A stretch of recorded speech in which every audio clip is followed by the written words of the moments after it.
Welcome to the Field and Garden Podcast. I'm Jessie from the Gardener's Workshop. In this recent Clubhouse chat, Lisa talks with special guest Ellen Frost about her brand new on-demand workshop for flower farmers called Preparing to Sell to Florists. Ellen's workshop shares her best tips distilled from 15 years of experience purchasing locally grown flowers for her studio design work. Ellen also shares some current industry news and answers audience questions.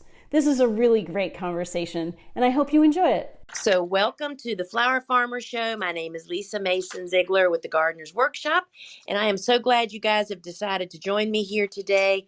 Jessie is here with us, who is one of our team members, and our guest today is Ellen Frost of Local Color Flowers, one of our instructors from one of our big schools, but has now made a new course based on her area of expertise, which, friends, is she buys flowers from flower farmers. So I just want to give just a very quick overview about Ellen's course. I've watched it twice now, and friends, I can tell you I've not been more thrilled with this tool and how helpful I see it being for people that are either already selling to florists and maybe don't have your game going, but I'm feeling pretty certain I could say it's even beneficial for folks that have been selling to florists to perhaps smooth your process. But if you're looking at selling to florists, this is the tool that is going to set you up to be a success out of the gate, from who you choose as a customer, how you approach them, what you approach them with, and how you're going to be in contact with them and how they're going to buy your flowers. I want to just add, I've had a couple of questions that I've been kind of keeping track of my questions through the past few days. And, one of the things that somebody asked me was that they have a lot of florists in their region.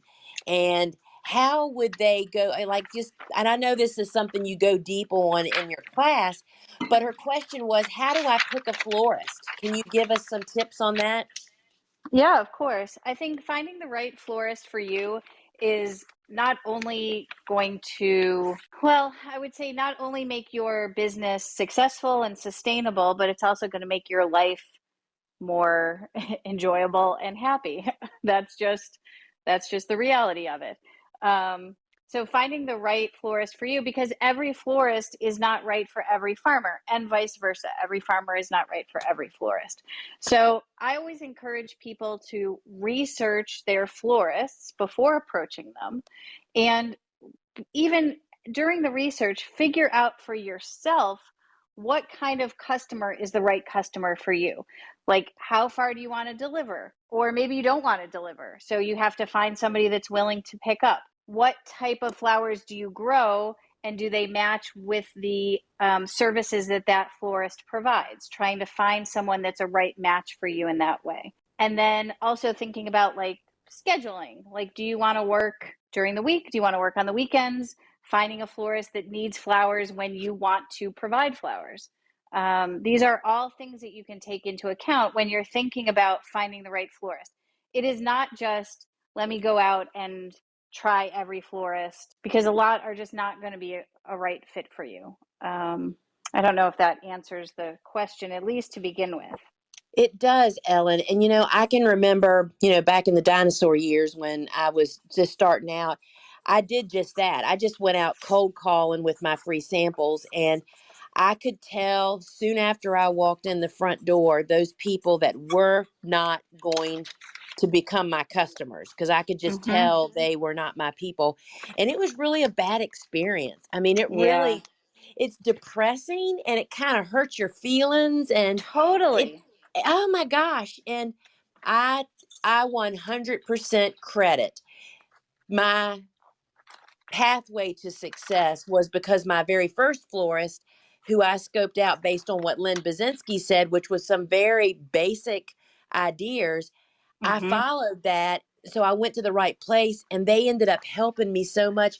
I think if I would have had a bad experience, like I talk to people having bad experiences, I don't know that I'd have kept on trying, Yeah, it's really challenging. I mean, for any of us to be, rejected in the work that we feel so passionate about, whether you're a farmer, a florist, or anybody who's doing work that you're passionate about. It's hard to be rejected. And I'm not saying that this is a guarantee that you're never going to be rejected, but what this class I think offers is some real step-by-steps to set you up for success so that you're as prepared as you can be. You have done all of the research and you're as prepared as you can be. So that even if that person says, well, I don't need your stuff, or you're not the right person for me, you know that you have done everything you can to make yourself be in a position of success. So it is really hard, but I think these steps and this class, I think, will really help build confidence and, help you find the right customer for you. I think that is such a great explanation, because I know that when you and I did the podcast, I shared with you that I had just read on about a bad experience that somebody had, and she did the complete opposite of everything you recommended in the course. I had just watched the course, sat down and was scrolling on social media. They went in totally cold called. They were not prepared at all. They had no paperwork. They didn't, they went in with a couple of samples and didn't have a way that they were going to price, the way that they were going to present their pricing. And that relationship from what they posted would never recover from what I saw as their first experience. So, right. It's hard to make, you have one chance to make a first impression. And yes, we all want to present ourselves as professional and serious, and as people who, for us, it's always important to remember that it's not, of course, it's about selling flowers, but it's really more about building relationships, because it's not a success if you find a florist, you sell to them once, and then that's it. You're really looking for long-term, mutually beneficial relationships that are built over time. And so, if you go in, cold call, somebody doesn't want something, that's not even the kind of relationship you want to be building. You want to have sort of a win-win for you and the florist. totally agree. And so I want to just touch very briefly, and then to see if anybody has questions, that we are once again seeing the flower market, flower supply, the flower supply chain, whatever we want to call it, with a total big problem. So now is, we knew that last year was a great time to start selling to florists because they had such trouble getting flowers. Well, it's even worse now, isn't it? Yeah, there are some really, really major issues that have come up really just recently, specifically in Ecuador. And I think the expected problems in Colombia haven't really materialized this week. But Ecuador is having some nationwide protests. It's an indigenous movement of people that are protesting the government's policies on a lot of things, mining, farming, a lot of things. And basically what they've done is shut down all of the roads in and out of the airport and around the capital city. And so flower farmers across the country are really being frozen out of sending their product out of the airport. I was on a call last night. There were reports of flower farms in Ecuador walking things through the mountains, boxes of flowers through the mountains, walking through streams to try to get their product to the airport. And the result is that things are delayed. Wholesalers in the United States are not getting their product. We have florists here in the United States, here in Baltimore, that are telling their customers, be prepared. We are going to have canceled orders. We're going to have to do substitutions, all kinds of problems. And so again, that leaves open a door for local flower farmers to sort of fill in or meet the needs of florists when they are in a situation that they just, they can't control that. That's such a good point, Ellen. And so, one thing that pops in my mind, it's like, you're not going to go into a florist and say, oh, I hear you've got ordering trouble. I'm here. Also, we aren't necessarily going to have the same flowers that these people had on order. 100%.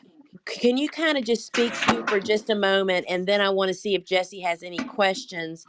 But can you speak to that about how that conversation might go? Yeah. So, think about it as like, okay, there's florists who are having emergencies right now. And we also, on the flip side, just talked about wanting to build long-term relationships between farmers and florists. So one way may be to, send an email to florists in your area and just, introduce yourself and say, I understand the issues that are happening right now with wholesale sourcing. That shows that, one thing I'm big on is showing that you're an expert, so you understand what the issues are, and just offering, we are a local flower farm. We are sourcing things, or we're growing things that may not be the exact same things you need, but we do have, a surplus of things that might be helpful to you. So if you're interested in discussing this, reach out. And I'm not saying that that is a substitute for all of the research and things that I talk about in the class, but this is a really strange, specific situation that's happening right now. And I think to present yourselves as somebody who may be able to help, I think can only be useful. What we're seeing is that the florists here in Baltimore who are having problems are saying, I'm going to be reaching out to more local farmers. We're having reports from farmers all week saying that they're getting frantic calls from florists because their shipments aren't coming in. So you can position yourself as a helper in this situation. Thank you, Ellen. It's almost like, because certainly this is not the way we would normally introduce ourselves to a customer, nor the way, right, that the normal step. But I can definitely see sending an email with the subject line flower farmer or something to really catch their attention, and to say I'm here, and to talk very And it could be, professionally. absolutely. And it might be something as small as, somebody reaches out and says, I don't know, I just need a couple bunches of eucalyptus. Do you have that? Like, they just may have like very small short-term needs. I'm not saying that you're going to be able to, fill 1,000 rows, deficiency that a florist has. But I think just putting yourself out there as someone that may be able to help in whatever way, I think, that's like I said, these are unprecedented problems. These are not the normal way of business. It just happens that right now, this week, the protest started a week ago, Monday. Until that clears up, there's going to be some real immediate issues. Hi, Ruth. Do you have a question for Ellen? Hi, I'm so excited to be here. Yes, I finally joined. I've seen Lisa's things about Clubhouse for, I don't know, months, and I finally joined. Good. I first of all, I already bought your course and I listened to the whole thing. Oh my God. Yes. It's amazing. Oh, good. Yeah, I'm one of Lisa's students from her big basic course too. So I just keep getting all these great courses and I'm like, oh, I got to buy this one. Awesome. But no, it was really great and really good timing. I sold to Florist for the first time last summer. And I sold to 3, and that's kind of where I wanted to be for that year. I felt like that was a good starting point. And so, but I'm trying to expand this year. So I really appreciate a lot of things that you said. And I guess I had 2 questions. One was about, you talked about education and educating your florist. I was wondering how would you suggest the best way to do that? Like writing blog posts and then sending them an email, directing them to that, or just when you're delivering the flowers, or what's the best way of communicating that? All of those ways and more. Okay. I mean, I think that I will just tell you from my own experience, the ways that I have learned from farmers. So, one way is when farmers deliver, I'm a person who asks a lot of questions. Like, it's not just like deliver and go away. Like, I want to know, like, if I haven't seen where you're growing the things, I want to know, like what place they are, what space is like. Is it sandy? Is it clay soil? Like, I have a lot of questions. Most florists are not going to have those kind of questions, but I think that when you deliver, there's an opportunity to say, oh, let me show you this gooseneck. This is a perennial and we have it in this kind of field and it's usually available these couple weeks of the year. So just these little sort of educational moments. It's just that. It's a 1 minute little spiel about a certain flower, and I take that in my brain and I file it away. Or it's like, we have, for those of you who know Bob Woolham, he will come and spend like 2 hours here and just tell us like every single thing about every flower. I mean, the majority of what I know is because growers have shared that information with me. I remember starting out and going to Dave's farm and asking him, can you walk me around and show me where things are growing? Can you tell me why you pull the calla instead of cut it? I wanted to know all of those things. And luckily, those growers were willing to share that with me. And like I said, some florists are going to be like, whatever, I don't really care about that. And others are going to be like, tell me everything. I want to know everything because I want to share it with my customers. And so you can do it in person. You can most definitely do it in a blog post. You can do it like when you send your availability list, you could have like a little link on there that says like, learn more about butterfly ranunculus, and then have like a link to a blog post, like that you've written up. That's like an easy way for them to read it at their leisure. Here's how I'm irrigating because it's dry, like whatever is going on. Because like I said, so much of this is building a relationship with your florist. And the more you can help sort of share the information of your farm, your growing habits, your team, the more the florist is going to be able to learn, I think, as they go. Yeah, that's helpful. I do have some that ask a lot of questions, and some follow me on social media, and they've commented like that's. I think that gives them a window into what growing is like. But yeah, social media is great, and I think the only thing about social media I would say is, if you know that your florists are following you and they're looking to your social media for that sort of education and that information, be sure to cater to them in that way. Make sure that the information that you're putting on your social media sort of caters to who the audience is. And I only say that because social media is so weird. People have like business accounts, they have personal accounts. Sometimes they use their business accounts for personal things. So like if you're using just one account, and there's like a fine line between like, here is my life and here is my business. Like if every picture is like you at the beach, I don't really need to see that. I probably won't follow you. But if you are like, here is this new thing I'm harvesting, here's what I'm going to tell you about it. Yeah, I mean, that's a great way. And that's also just a great way to get florists excited. I mean, I see every day this happens. I see something on our farmers' social media that I'm like, oh, I want that next week. Or I didn't know you were growing that. Tell me more. Or how come that florist got it and I didn't? Like there's a lot of like information that can be gotten from social media posts. So I would just say it's definitely like a huge, excellent way to communicate. Just, be sure you're really using it in the best way to like make sales. Yeah, that's a good point. Then I also had a question about the pricing section, which I thought was really helpful. And I signed up for one of the wholesale accounts. Oh, good. Yeah, that is interesting. Is it like I charge a delivery fee, and have you seen those going up just with gas prices? Yep. And because Sure I have. like this year I was like, well, I can't drive this far away without.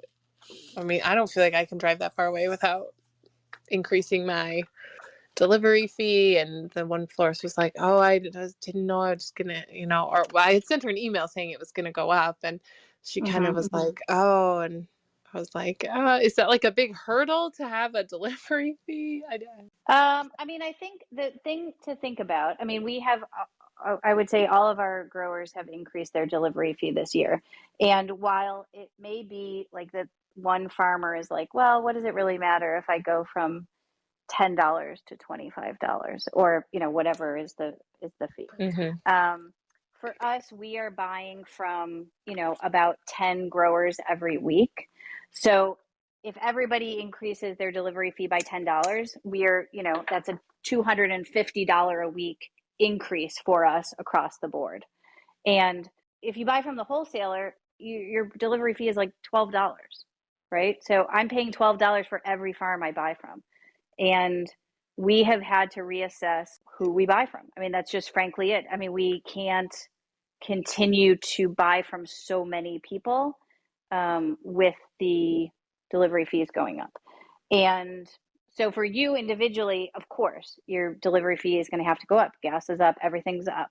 And I just am trying to say from the florist perspective, it may be that if they're purchasing from multiple places, everybody's fees are going up.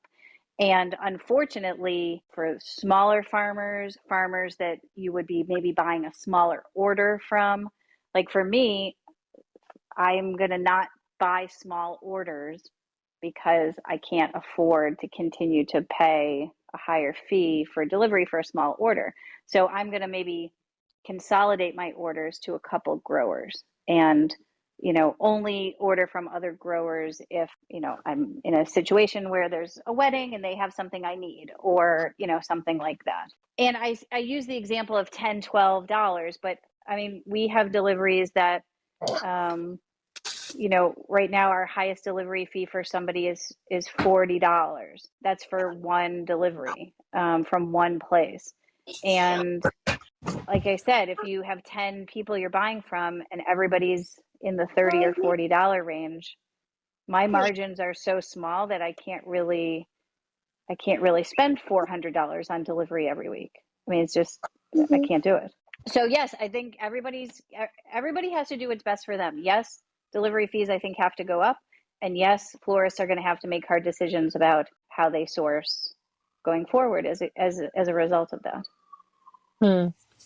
Okay, yeah, that's helpful to put it in that perspective. It's just hard because it doesn't make sense for you not to increase your price, because if you don't make money, you're going to go out of business. It also just is the reality that buying from, if a florist can get everything from a wholesaler and pay $12 for one delivery and that's all they have to do all week, it's harder to make the decision when every dollar counts. Yeah, absolutely. Well, thank you. I think that's all my questions, and I really appreciate the course. Yeah, it was really great. Great work on selling to florists. I applaud you for getting out there and getting your product out there. Yeah, it's definitely been, definitely I went to 2 new florists yesterday as well, and and it's always scary, but then my florist from last year, I was bringing him stuff this spring, and she was like, it's like they're so willing to try anything, because I think they like trust me that I'm not selling them, that I'm, if I say this has really long base life, like 10 days, or they're like, oh wow. And so it's been neat to see even the relationship just from 1 year to this year, the people I had last year, how that I think they value that. And just I almost didn't cut. I have some stock that's kind of short, and I almost didn't cut it because I thought, well, it's not tall like the florist would buy, and I was like, well, just cut it. And I brought it to the florist, and I obviously didn't charge as much as that a big tall stock would be, but she was like, oh, they're amazing, and she bought them all. Yeah, I mean, that's the thing. It just depends on if I had I just had this conversation with a farmer half an hour ago who was selling some roses that were really short, and she sold them to another florist who complained because they were so short. And she said, well, 1, I told you they were short. 2, they were less expensive than a normal rose would be.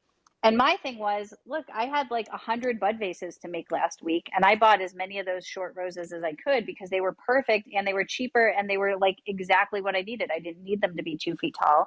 A 12-inch tall stem was just what I needed that day. So, this goes back to finding the right customer for you, where you can say to a florist, look, I have this short thing. It might not be, it's not what I normally have, or maybe not what you normally buy at the wholesaler, but if you can use it, I have it. Yeah. And I really like the differentiation of a grade A versus a grade B, because my Bupleurum, I have some stems that are honking and huge. And then I have other stems that are totally fine, but they're just a lot smaller. And I was like, do I just not sell these? Because, it's hard to put them in a bunch together because they're really they're almost like 2 different products. But there's nothing really wrong with the other product. With the smaller stuff, it's just smaller. And I think that's a good way to think of it, as two different products. It's really not, I mean, that's it. They're two different things. They serve two different purposes. Right. So I just found that really helpful to think about. Like, Oh, good. I could just make two products, like grade A bupleurum and grade B Mhm. bupleurum. That's, I don't know, Just $3 shorter. cheaper or something. Yeah. Yeah. So that was really Thank you. helpful. Great work. Yeah. Thank you. Thank you, Ruth, so much for being willing to come up, and I'm glad it's helped you so much. That Ellen, I know her heart is swelling up. It just makes us all feel so good Oh, to yeah. hear from people when they use the tools that we're creating to be successful. And it sounds like you're knocking it out of the park. So thank you so much for Oh, coming up. thanks for doing the class, Lisa. This is like exactly what I was looking for, exactly what I needed. So it's perfect. Thank Yay. you.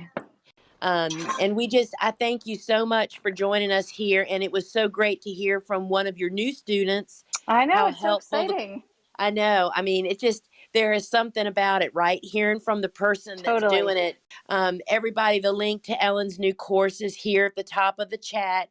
And the course is $49.95. It's on demand. You can buy it at any time. But if you buy it before July 4th, that means that you'll get an invitation to a Zoom call Q&A with Ellen, which that will also be recorded and put into your course. So that'll be a great opportunity to watch the course, and then any questions you may have lingering, or questions you didn't even know you had until you listened to her class, you'll be able to get to her. So we are, the Gardener's Workshop, the work that we do is really about trying to bring the tools to people that don't just want to grow a cutting garden in their backyard, but that people that want to build a business out of growing cut flowers, whether you want to build a business based on flowers, meaning perhaps like Ellen, a design studio that only uses local, or a farmer florist. Friends, we're just trying to spread our wings and find what you need. And you can Yep. learn more at the Gardener's Workshop. And be sure, Ellen, tell people how they can follow you. Sure. So our company is called Local Color Flowers. You can follow us on Instagram or Facebook at that name. And then you can find us, our website is locoflow.com. It's LOCOFLO.com. I just thank everybody for joining us here today. And I think we'll check out Ellen's course and get in before July 4th so you can be a part of her Q&A class. And we'll be happy to see you there. Yep, for sure. All right, friends, until we meet again, thank you, Ellen. Okay, welcome back. So I put a link in the show notes to Ellen's new on-demand workshop, and I encourage you to check it out. It's called Preparing to Sell to Florists. There's also a link in there to Lisa's club on the Clubhouse app. We're over there live on Wednesdays at 1 p.m. Eastern, if you want to join us sometime. If you like what you're hearing here on the Field and Garden podcast, we'd love it if you'd tell a friend about us and leave a review for us wherever you get your podcasts. Thank you so much for joining me. I'm Jessie from the Gardener's Workshop, and I hope you have a great day.